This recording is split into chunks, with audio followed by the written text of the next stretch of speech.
గీతాంజలి మళ్ళీ వచ్చింది. Horror comedy genre కాబట్టి ఆడియన్స్ తెగ ఇంట్రెస్ట్ చూపిస్తున్నారు. కానీ ఈ సినిమా సక్సెస్ కావటం కోన వెంకట్కి చాలా అవసరం. మరి ఈ స్టార్ రైటర్కు గీతాంజలి సీక్వెల్ కంబ్యాక్ హిట్గా నిలుస్తుందా?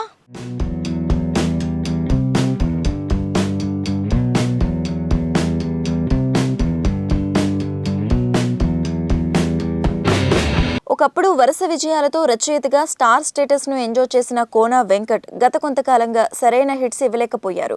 ఆయన పేరు చెప్పగానే దూకుడు వంటి బ్లాక్ బస్టర్ సినిమాలు గుర్తుకు వస్తాయి. ఇక దర్శకుడు శ్రీను వైట్లతో కలిసి ఎన్నో సూపర్ హిట్ సినిమాలు ఇచ్చారు. వారిద్దరూ కలిసి చివరిసారిగా పనిచేసిన బ్రూస్లీ పెద్ద ఫ్లాప్ అయింది. అయితే తన బ్యాడ్ పేజ్లో కోన వెంకట్ నిర్మాతగా రచయితగా పనిచేసిన గీతాంజలి మాత్రం సూపర్ హిట్ అయింది. కాగా అదే ఆయనకు చివరి హిట్ సినిమా. ఇప్పుడు గీతాంజలి మళ్ళీ వచ్చింది సినిమాతో మరోసారి block buster hit అందుకోవాలని Kona Venkat ప్రయత్నిస్తున్నారు.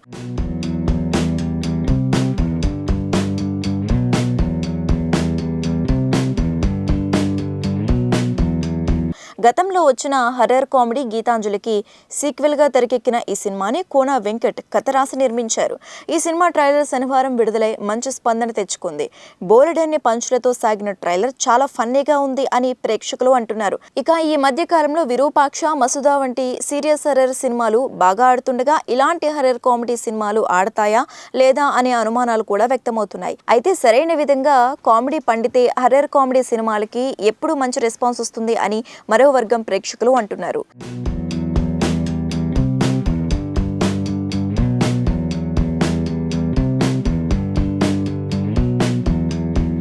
గీతాంజలి మళ్ళీ వచ్చింది సినిమాకి కోన వెంకట్ కేవలం కథ మాత్రమే అందించగా సామజవరగమన వంటి సూపర్ హిట్ సినిమాలకి పనిచేసిన భాను, నందు ఈ చిత్రానికి మాటలు రాశారు. మరి వారి కొత్త తరహా రచన సినిమాకి కలిసి వచ్చి మార్చి 22న ప్రేక్షకుల ముందుకు రానున్న గీతాంజలి మళ్ళీ వచ్చింది సినిమా కోన వెంకట్ కంబ్యాక్ హిట్గా నిలవాలి.